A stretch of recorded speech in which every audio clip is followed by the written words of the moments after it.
There's a moment almost every genuine empath experiences at some point in her life, usually somewhere in her 20s or 30s, sometimes not until much later.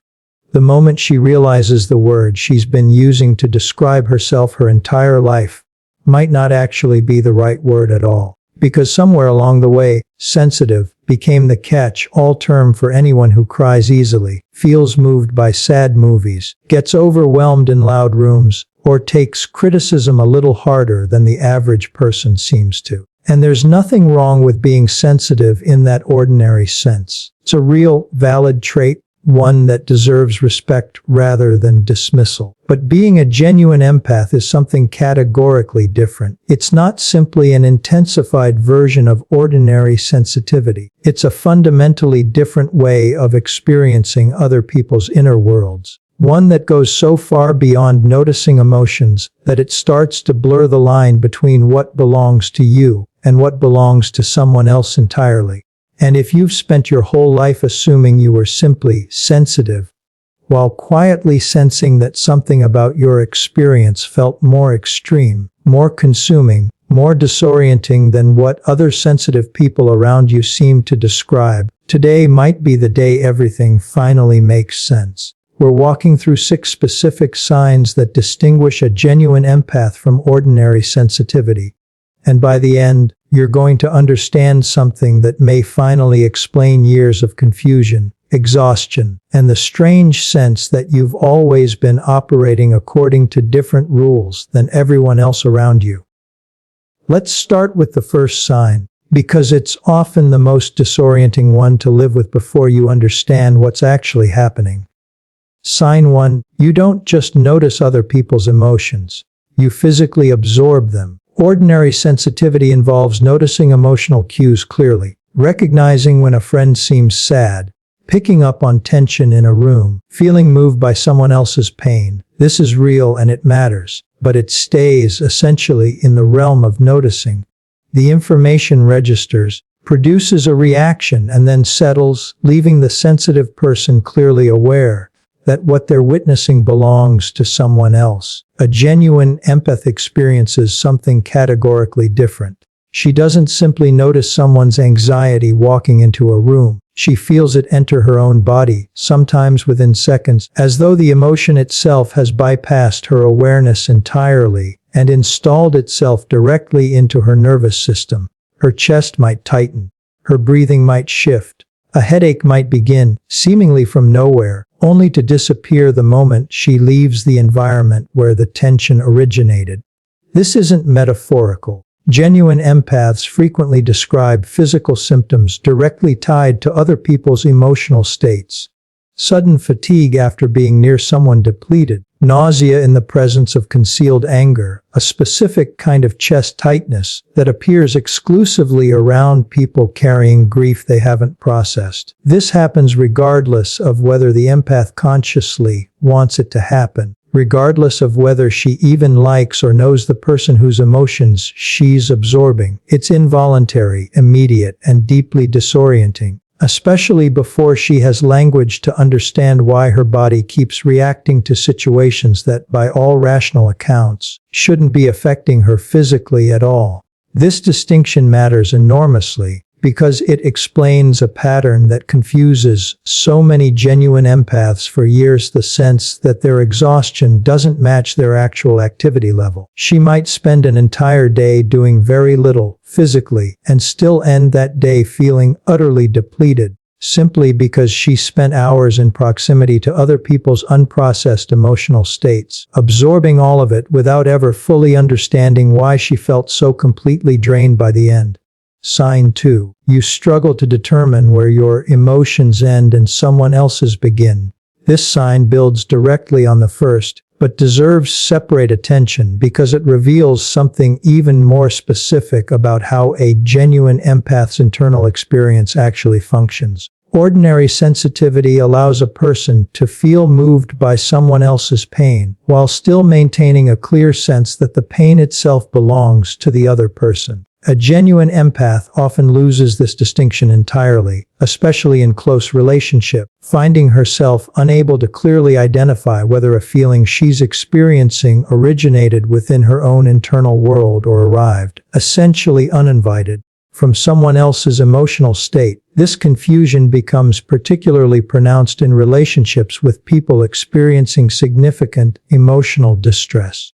A genuine empath in a relationship with someone depressed, anxious, or in crisis often finds her own mood tracking theirs with disturbing precision, rising and falling according to their internal state, rather than her own actual circumstances. She might wake up in a genuinely good mood, only to find that mood completely dissolved within minutes of interacting with someone who's struggling, without any clear understanding of why her own emotional state shifted so dramatically, so quickly, in response to someone else's internal experience rather than anything actually happening in her own life. This lack of clear emotional boundaries creates significant challenges throughout an empath's life, because it means she often struggles to identify her own genuine preferences, needs, and feelings when she's spent so much time and energy unconsciously absorbing everyone else's. This is precisely why so many genuine empaths report a strange kind of identity confusion, particularly earlier in life, before they've developed the tools to distinguish their own internal experience from the emotional information they're constantly absorbing from everyone around them. Sign 3. Physical spaces carry emotional residue you can sense long after the people who created it are gone. This sign often confuses genuine empaths the most, because it extends beyond interpersonal interaction into something that feels closer to intuition about physical environments themselves. Ordinary sensitivity might allow someone to notice general atmosphere, recognizing that a room feels tense during an active argument, for instance. But a genuine empath frequently reports something more specific and more unsettling: the ability to sense emotional residue in spaces even when the people who originally generated those emotions are no longer present. She might walk into a house and feel an inexplicable heaviness, only to learn later that a significant tragedy occurred there. She might sit in a particular chair at a family gathering and feel a wave of sadness she can't immediately explain, later discovering that chair was where a recently deceased family member always sat. She might avoid certain places entirely, unable to articulate why, simply because something about the emotional atmosphere feels wrong in a way she has no rational explanation for. This particular sign is often the one genuine empaths feel most hesitant to discuss openly, precisely because it sounds, even to themselves, uncomfortably close to something mystical or unverifiable. But the consistency with which genuine empaths across completely unrelated contexts describe this exact phenomenon suggests something worth taking seriously, even without a fully satisfying scientific explanation for the mechanism involved. Whether this represents genuine perception of accumulated emotional information, or simply an extraordinarily refined sensitivity to subtle environmental cues most people never consciously register, the experience itself remains remarkably consistent among people who identify as genuine empaths, rather than simply emotionally sensitive individuals. Sign 4. You know things about people's intentions before they've said anything to reveal them. This sign often produces the most confusion and self-doubt for genuine empaths, particularly earlier in life, because it involves a kind of knowing that feels almost impossible to justify rationally, even though it turns out to be accurate with unsettling consistency. Ordinary sensitivity might allow someone to pick up on obvious tension or notice when someone seems off. A genuine empath frequently experiences something more specific, a clear, often immediate sense of someone's actual intentions, motivations, or hidden agenda, well before that person has said or done anything that would logically reveal it. This might manifest as an inexplicable discomfort meeting someone new, despite their perfectly charming behavior and pleasant conversation, only to discover months later that this exact person turned out to be dishonest, manipulative, or fundamentally untrustworthy in precisely the way her initial discomfort seemed to anticipate. It might look like sensing, within moments of meeting a romantic prospect everyone else finds delightful, that something underneath the charm doesn't match what's being presented.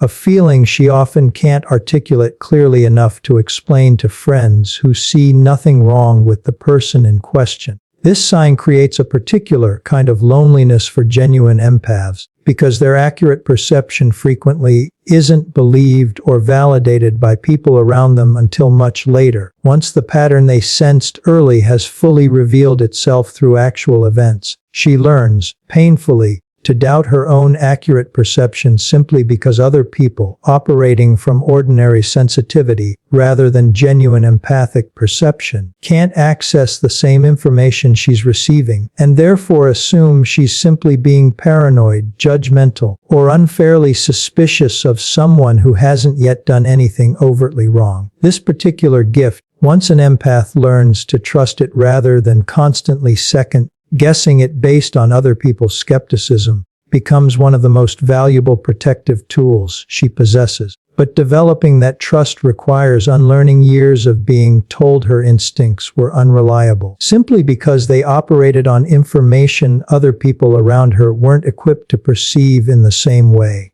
Sign 5. You experience compassion fatigue that ordinary rest doesn't seem to resolve. This sign addresses something crucial about the specific texture of exhaustion a genuine empath experiences, one that distinguishes it clearly from ordinary tiredness or even ordinary emotional sensitivity. Most people, even highly sensitive ones, recover from emotional exhaustion through fairly standard rest, sleep, quiet time, a period of reduced social engagement that allows their nervous system to reset back to baseline.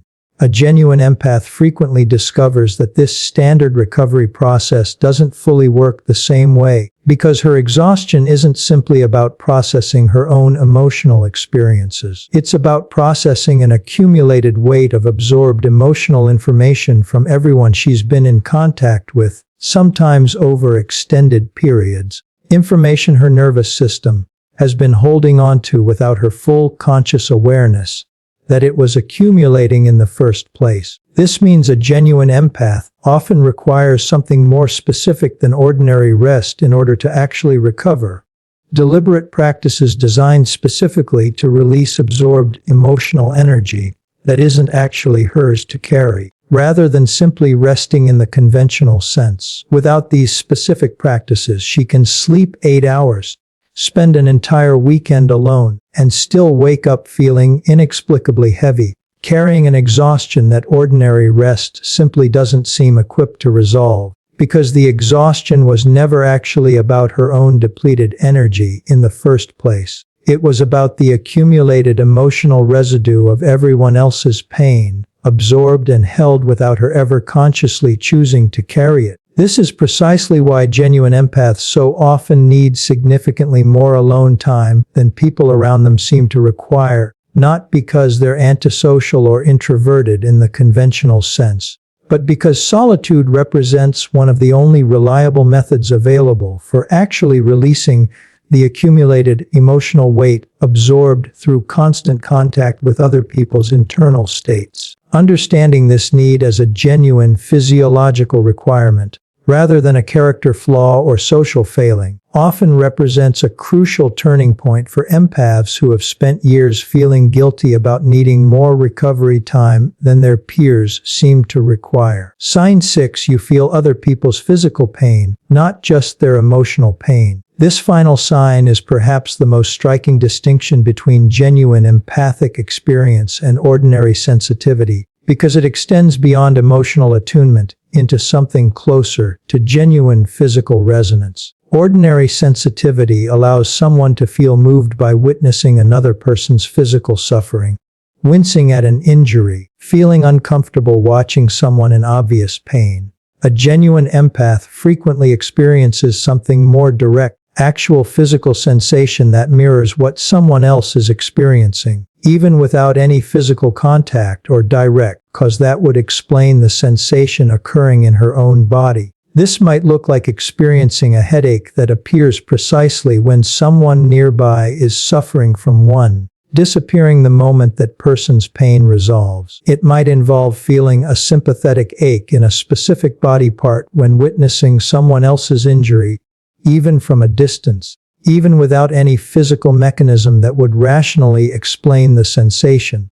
Some genuine empaths report experiencing something close to physical nausea in the presence of someone experiencing intense physical illness, a reaction that goes well beyond ordinary discomfort into something that feels disturbingly close to actually sharing the physical experience itself. This particular sign often confuses genuine empaths the most, because it's the hardest to explain to people who haven't experienced anything comparable, and the easiest to dismiss as coincidence, suggestion, or overactive imagination. But the consistency and specificity with which genuine empaths describe this experience, the precise timing, the specific location of sensation, the direct correlation to another person's actual physical state, suggests something more systematic than random coincidence, even without a complete scientific framework currently available to fully explain the mechanism involved.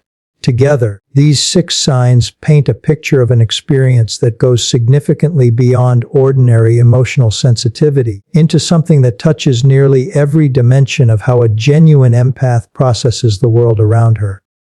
Emotionally, physically, environmentally, and intuitively. This isn't simply feeling things intensely. It's a fundamentally different relationship with the boundary between self and other, one that creates genuine challenges but also, once properly understood and managed, represents an extraordinary capacity most people will never fully understand or access themselves. And this brings us to what actually matters most about recognizing yourself in these 6 signs.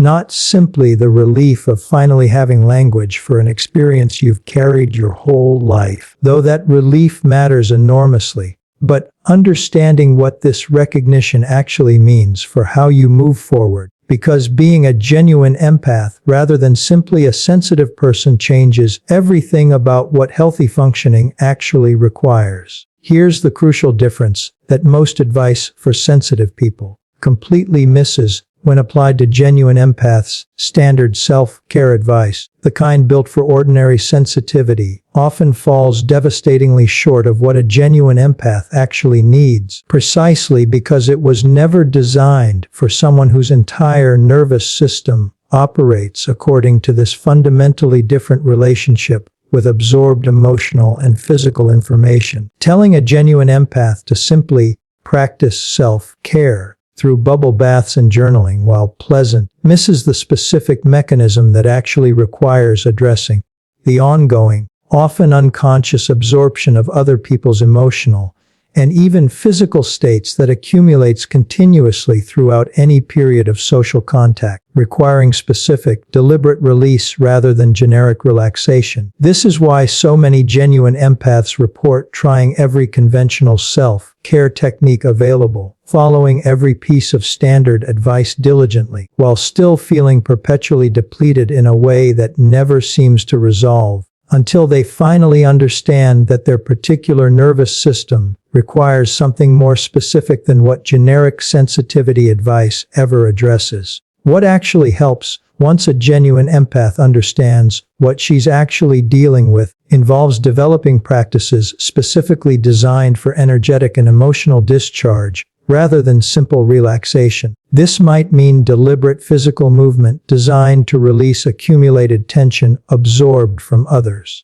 It might mean specific visualization practices that help distinguish clearly between what belongs to her and what she's been unconsciously carrying on someone else's behalf. It might mean developing genuine skill at recognizing, in real time, exactly when she's begun absorbing someone else's state, allowing her to interrupt that absorption before it fully installs itself into her own nervous system, rather than only recognizing it hours later once the exhaustion has already fully set in. It also means something that feels deeply uncomfortable for many genuine empaths to accept: significantly more deliberate limitation on exposure to certain environments and certain people, not because she's incapable of handling difficult situations, but because her nervous system processes those situations with an intensity that requires proportionally more recovery time than most people around her seem to need. This isn't weakness. It's simply an accurate accounting of what her particular neurological wiring actually requires in order to function sustainably over time,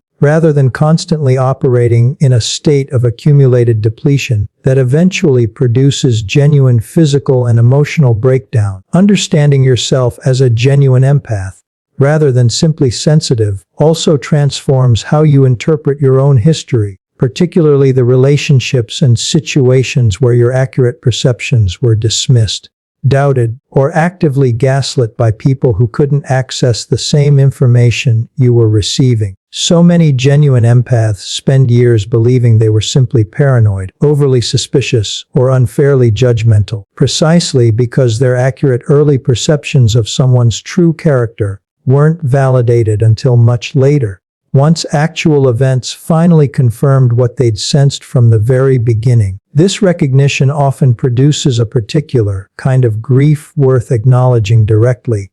Grief for all the times you doubted yourself unnecessarily, all the times you overrode accurate instinct because someone else's confident denial felt more socially acceptable to believe than your own quiet, difficult to articulate knowing. This grief is legitimate, and processing it fully often represents an important part of finally learning to trust the specific, genuine gift you've been carrying your entire life, frequently without anyone around you having the language or understanding necessary to help you recognize and honor it properly. But here's what becomes possible once this recognition fully lands. Once you understand clearly that you're not simply sensitive but genuinely, distinctly empathic in a way that requires its own specific understanding and its own specific care. You finally stop measuring yourself against people whose experience was never actually comparable to yours in the first place. You stop feeling broken for needing more recovery time than your friends require. You stop doubting the accurate perceptions that once seemed impossible to justify rationally. You stop trying to fix yourself according to advice that was never designed for your particular nervous system in the first place. Instead, you start developing a genuinely accurate relationship with what you actually are. Someone whose capacity for connection, whose depth of feeling, whose ability to sense truth beneath performance represents a rare and genuinely valuable gift, one that requires specific understanding and specific care in order to function sustainably, rather than continuing to burn you out through practices and expectations that were simply never built for someone with your particular way of experiencing the world. This is ultimately what distinguishes recognizing yourself as a genuine empath from simply accepting the label, sensitive, as an adequate explanation for your entire life experience. It's not just more accurate language. It's the foundation for finally understanding what genuine care for yourself actually requires, allowing you to finally stop operating according to rules that were never designed for who you actually are, and start building a life that genuinely accommodates the depth, the perception, and the extraordinary capacity you've been carrying, often without full understanding or support. For as long as you can remember, you were never simply sensitive. You were something far rarer, far more complex, and far more powerful than that word could ever fully capture. And now finally, you know exactly what to call it.